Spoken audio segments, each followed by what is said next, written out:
So, a few weeks ago, Jacobra Records released a 39-minute video detailing the musical sins of Guitar YouTube's favorite guitarist, Ichika Nito. The clickbait title is that Ichika is a fake guitarist. The honest TLDR is that he's a skilled composer whose live guitar skills don't quite measure up to the virtuosic abilities that his videos promise. This marks another chapter in an interesting trend among internet guitar discourse. Is miming okay? Is it irredeemable deception, or is it just clever business? There seems to be a spectrum of answers ranging from Giacomo Tura, cancelled, to Marcin, respected. Even more recently, Adam Neely released a 90-minute video essay exploring the implications of Suno AI and the emergence of AI music in general. It's a super insightful video that I highly recommend watching, but no matter how you feel about these hot topics, there is an undeniable sense of tension in the air. And I know you feel it too, because online music culture is in crisis.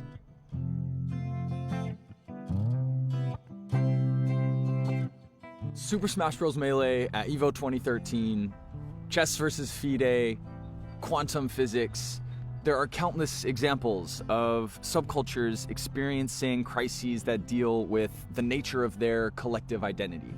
I think music subcultures in particular are prone to grappling with the dissonance between origin and future. Take, for example, hip-hop, one of my favorite music genres and a quintessential example. They said, catch me if you can. I said, okay. Ran to the track, float cold like a snow day. Wrote all night till the dawn of the morning, running laps alone in the zone by Claude Monet.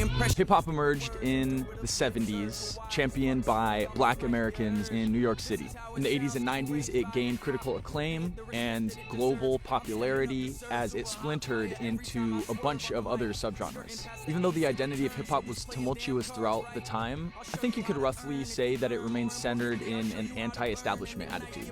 But after the turn of the century, there was a shift. Hip-hop culture was maturing and becoming ever more entangled with commerce. The establishment became more clever in how it might quell the radical power of the music. Go listen to I Used to Love Her by Common if you want a more intimate perspective on this, or if you just like listening to good music. Don't get me wrong, the seeds of origin were still there, and they still are. But now there's explicitly pro-establishment hip-hop too. Plenty of MCs write for the sake of mass appeal as opposed to authenticity. And the discourse around hip-hop's identity has been heated for the last decade.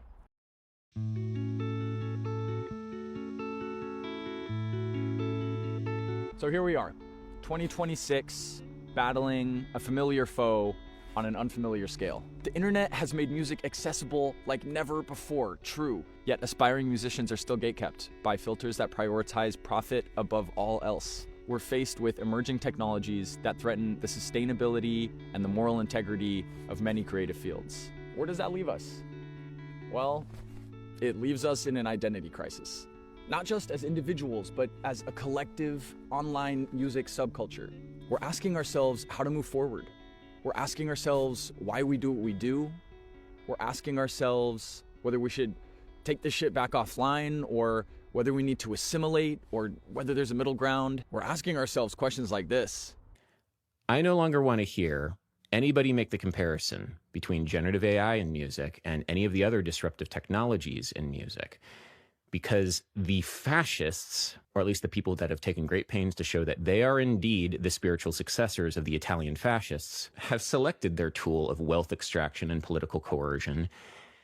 And it isn't MIDI. You feel me? There is a clear right and wrong here. This is an unprecedented time in the music industry. And so the question that I have to the musicians who continue to advocate for these kinds of companies is quite simple. I know what side I'm on here. Do you? Damn, when did Neely get so scary? I promise.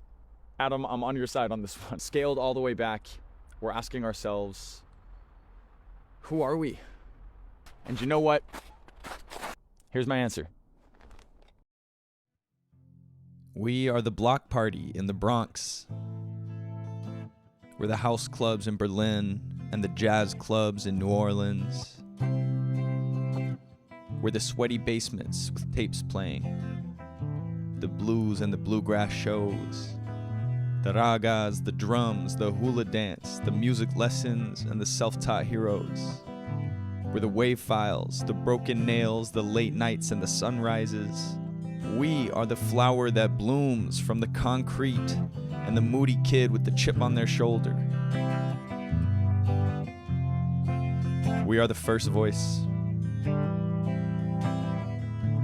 and we'll be the last.